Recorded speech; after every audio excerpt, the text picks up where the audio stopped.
अस्सलाम वालेकुम दोस्तों, मेरा नाम है साकिब खान और आप देख रहे हैं द मैजिकल बाइट्स। दोस्तों, कोई भी electronic item TV, fridge, cooler, AC, washing machine, geyser, mobile या इलेक्ट्रिक व्हीकल खरीदने के बाद वो हमारी ज़िंदगी का एक अहम हिस्सा बन जाता है। परेशानी तो तब आती है जब वो ख़राब हो जाए और कंपनी उसे ठीक करने से मना करते हैं। तो हम कस्टमर्स की इन्हीं सारी परेशानियों को हल करने के लिए ही सेंट्रल गवर्नमेंट ने लॉन्च किया है राइट टू रिपेयर पोर्टल। जी हाँ, तो क्या है ये राइट टू रिपेयर पोर्टल और ये हमारी किस तरह से मदद करेगा हमारे ख़राब पड़े हुए इलेक्ट्रॉनिक आइटम को ठीक कराने में, आज इसी के बारे में दोस्तों मैं आप सभी से तफसील से बात करने वाला हूँ। देर नहीं करते हैं, बने रहिए इस वीडियो के साथ एंड तक। अब बात करता हूँ मैं आपसे राइट टू रिपेयर पोर्टल के बारे में। सेंट्रल गवर्नमेंट ने हाल ही में एक वेबसाइट लॉन्च की है right2repairindia.gov.in।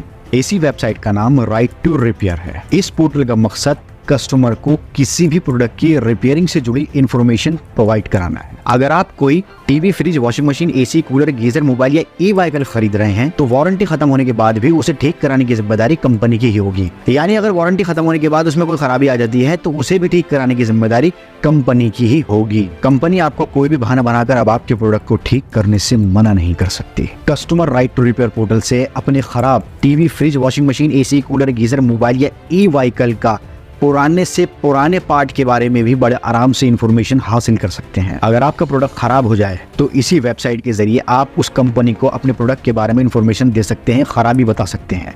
फिर कंपनी की ही जिम्मेदारी होगी उस प्रोडक्ट को ठीक कराने की। हालांकि अभी ये फिलहाल पोर्टल अभी अपनी शुरुआती दौर में है, तो आहिस्ता आहिस्ता वक्त के साथ साथ इसके अंदर इंप्रूवमेंट होंगे और बहुत सारी सहूलतें कस्टमर्स के लिए इसके अंदर जोड़ दी जाएंगी। इस पोर्टल पर मौजूद कंपनी का प्रोडक्ट खरीदने पर कस्टमर को यहाँ रजिस्ट्रेशन कराना होगा। रजिस्ट्रेशन के बाद अगर इस पोर्टल की किसी कंपनी का आप प्रोडक्ट खरीदते हैं तो कुछ वक्त के बाद आपको उसके अलर्ट्स, उसकी इन्फॉर्मेशन मिलती रहेगी। मसलन जैसे अगर आप कोई फ़ैन खरीद लेते हैं तो उसके बारे में आपको कुछ वक्त के बाद ये इन्फॉर्मेशन मिलती रहेगी कि ये फ़ैन हमने इस सन में बनाया था और उसके बाद इस सन के बाद इसको हम बनाना बंद कर देंगे। इसके जो पार्ट्स हैं आपको इस सन तक ही मिलते रहेंगे, इसके बाद आपको नहीं मिलेंगे। टाइम ड्यूरेशन वो बताएंगे कि कितने साल से कितने साल तक ये चीज़ें चलेंगी। यानी आपको पूरी इन्फॉर्मेशन आपके प्रोडक्ट की आपको मिलती रहेगी ताकि आपको कोई भी परेशानी ना हो। किसी भी कस्टमर को सबसे ज़्यादा परेशानी तब होती है जब वो कोई प्रोडक्ट खरीदता है और पता लगता है उसे कि उसकी कंपनी ने 1 साल के बाद या कुछ वक्त के बाद उस प्रोडक्ट को बनाना ही बंद कर दिया।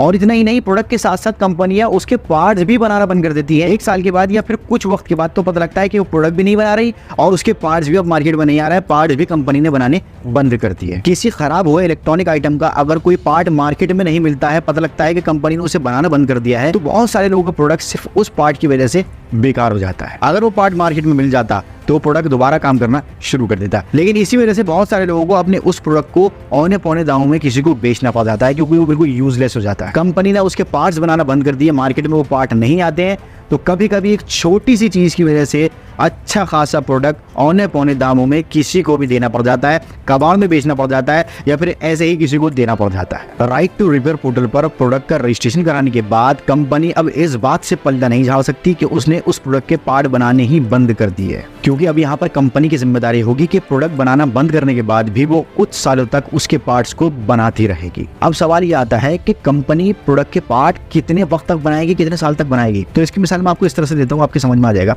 एक टीवी की मिसाल ले लीजिए। मान लीजिए आप टीवी खरीद के लेके आए, कंपनी ने आपको 1 साल की उस पर वारंटी दी, ठीक है।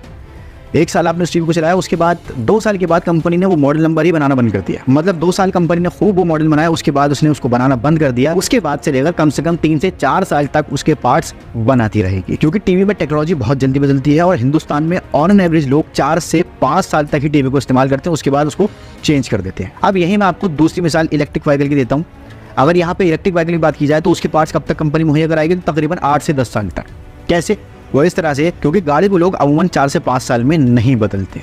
पहले क्या होता था, अगर हम किसी कंपनी को प्रोडक्ट खरीदते थे और उसमें कोई खराबी आ जाती थी तो उस कंपनी के सर्विस सेंटर से कांटेक्ट करते थे और फिर उसमें विजिट करते थे उस प्रोडक्ट के साथ। तो हमारा प्रोडक्ट अगर वारंटी में होता था तो कंपनी उसे ठीक कर देती थी, लेकिन अगर उसकी वारंटी पीरियड खत्म हो जाता था तो कंपनी उसे ठीक करने से मना कर देती थी और फिर उसी वजह से हमें फिर किसी लोकल से रिपेयर कराना पड़ता था और उसके बाद काम चलाना पड़ता था। और कभी कभी तो सर्विस सेंटर या कंपनी ये कह के मना कर देती थी कि हमने ये प्रोडक्ट बनाना ही बंद कर दिया या इसके पार्ट्स बनाने ही बंद कर दिए।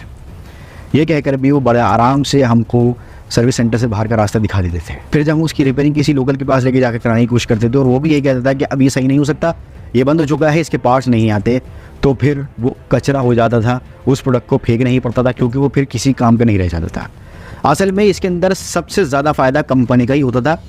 जल्दी से जल्दी प्रोडक्ट लॉन्च करो और उनकी टाइम ड्यूरेशन बहुत कम रखो, शॉर्ट लाइफ रखो और उसके बाद उस प्रोडक्ट को बंद कर दो, उसके पार्ट्स बनाने बंद कर दो। फिर नतीजा क्या होगा, कस्टमर को प्रोडक्ट फेंक देगा, उसके बाद अपनी जरूरत के हिसाब से दूसरा उन्हीं से खरीद लेगा, नया और लेटेस्ट टेक्नोलॉजी वाला। कंपनी का सबसे ज्यादा फायदा इसी में ही था। लेकिन अब क्या होगा, अब आप जो भी प्रोडक्ट खरीदेंगे उसकी सारी information right to repair portal पर मौजूद होगी। उस प्रोडक्ट के कौन कौन से पार्ट्स सर्विस सेंटर में अवेलेबल हैं, इस तरह की इन्फॉर्मेशन भी आपको बड़े आराम से इस पोर्टल पर मिल जाएगी। और उस पार्ट की कीमत तक वेबसाइट पर मेंशन होगी। और जब कंपनी कोई प्रोडक्ट बनाना बंद कर देगी या उसके पार्ट्स बनाना बंद कर देगी तो उसकी इन्फॉर्मेशन भी वो कस्टमर को प्रोवाइड करेगी, ताकि अगर उसका प्रोडक्ट खराब हो गया है तो वो जल्द से जल्द उसे रिपेयर कराएं। और एक कॉमन परेशानी अक्सर लोगों के साथ आती थी कि अगर उनका प्रोडक्ट वारंटी में है, उन्होंने कंपनी में या सर्विस सेंटर में ना ले जाकर किसी लोकल मैकेनिक को या किसी शॉप पर दिखाकर उसको रिपेयर करा लिया था, और फिर उसमें कोई खराबी आ जाती है तो जब वो दोबारा कंपनी में जाते हैं अब की बार, तो कंपनी या सर्विस सेंटर वाले ये कह के मना कर देते थे कि आपने इसे किसी और से पहले इसकी सील खुलवाई है, कहीं आपने इसको टेस्ट कराया है,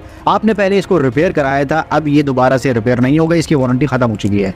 वारंटी पीरियड अभी बाकी होता है, लेकिन उनको ये कहना होता है कि आपने इसकी सील खत्म करा दी, सील ब्रेक करा दी, आपने किसी और से इसकी सर्विस करा ली, उसने इसके अंतर पंचर खोल दिए। तो इस वजह से बड़े आराम से कंपनी और सर्विस सेंटर वाले आपको ये कह के मना कर देते थे और कहते थे कि हम इसको रिपेयर नहीं कर सकते। लेकिन अब ऐसा नहीं होगा। अगर थर्ड पार्टी से भी आपने वारंटी पीरियड के अंदर आपने इलेक्ट्रॉनिक आइटम की रिपेयरिंग करा ली है तो भी कोई मसला नहीं है। फिर भी अगर उसमें कोई परेशानी आती है तो कंपनी उसको बड़े आराम से ठीक करेगी। अब कंपनी इस तरह से कहकर आपको मना नहीं कर सकती। लेकिन यहाँ पर एक बात का ये भी ध्यान रखना होगा कि अगर वारंटी पीरियड ख़त्म हो चुका है तो कंपनी या सर्विस सेंटर में जाकर आप अगर रिपेयर कराएंगे अपने प्रोडक्ट को तो आपको उसकी फ़ीस देनी होगी, वो फ्री ऑफ कॉस्ट नहीं होगा। ये याद रखिएगा जनाब। जी हाँ, अगर आपका प्रोडक्ट वारंटी पीरियड से बाहर आ चुका है, उसमें कोई खराबी आती है तो आपको सर्विस चार्ज भी पे करने पड़ेंगे कंपनी के। और इसके साथ साथ अगर उसके अंदर कोई पार्ट बदला जाता है, छोटी मोटी कोई रिपेयरिंग होती है तो उस पार्ट का उस रिपेयरिंग का खर्चा भी आपको देना पड़ेगा। ये भी याद रखिएगा, ये फ्री ऑफ कॉस्ट नहीं होगा। हाँ, कंपनी अब आपको रिपेयर करने से मना नहीं करेगी, लेकिन वारंटी पीरियड के बाद कंपनी इस चीज़ का पैसा लेगी। कुछ कंपनी ऐसी भी होती है दोस्तों जो अपने प्रोडक्ट की हर पार्ट की वारंटी नहीं देती। जी हाँ, ये बहुत अंदर की बात बता रहा हूँ मैं आपको। बहुत सारी कंपनी दोस्तों ऐसी होती है जब वो कोई प्रोडक्ट अपना बेचती है तो उस प्रोडक्ट के जितने भी उसमें पार्ट लगे होते हैं उन सारे पार्टों की वारंटी नहीं देती। तो आप इस बात का भी खास ख्याल रखिएगा। वैसे इस पोर्टल पर आपको ये सहूलत भी मिलेगी कि आप अगर कोई प्रोडक्ट खरीद रहे हैं तो उसके अंदर जो पार्ट हैं उसमें किस किस पार्ट की आपको वारंटी कंपनी की तरफ से मिल रही है, ये सहूलत भी आपको राइट टू रिपेयर पोर्टल पर मिल जाएगी। जी तो दोस्तों, ये थी मेरी video right to repair portal के बारे में। उम्मीद करता हूं दोस्तों इस वीडियो के अंदर मैंने जो भी कुछ आपको बताया है, समझाया है, वो सब कुछ आपको इत्मीनान से समझ में आ गया होगा, आपकी नॉलेज भी काफ़ी बड़ी होगी और आज आपको कुछ नया सीखने को और सुनने को मिला होगा। दोस्तों, ये वीडियो आपको कैसी लगी, इस वीडियो को कमेंट बॉक्स में मुझे आप ये ज़रूर बताइएगा। इस वीडियो को लाइक करके, चैनल को सब्सक्राइब करके, बेल आइकन प्रेस करके ऑल नोटिफिकेशन भी ज़रूर दबाइएगा, आप भूल जाते हैं। अगली वीडियो आप किस टॉपिक पर देखना चाहते हैं, क्या चीज़ आप जानना चाहते हैं टेक्नोलॉजी के बारे में, अप्लाइंसेस के बारे में, इलेक्ट्रॉनिक चीज़ों के बारे में, वो सब कुछ आप मुझे इस वीडियो को नोट्स में लिख दीजिए। मैं उस पर काम करना इंशाल्लाह शुरू कर दूंगा और आपके लिए फटाफट वीडियो बनाकर अपलोड कर दूंगा। वीडियो का फिर किसी और नई वीडियो में किसी और नए टॉपिक के साथ। फिलहाल के लिए बस इतना ही। मेरा नाम है साकिब खान, शुक्रिया।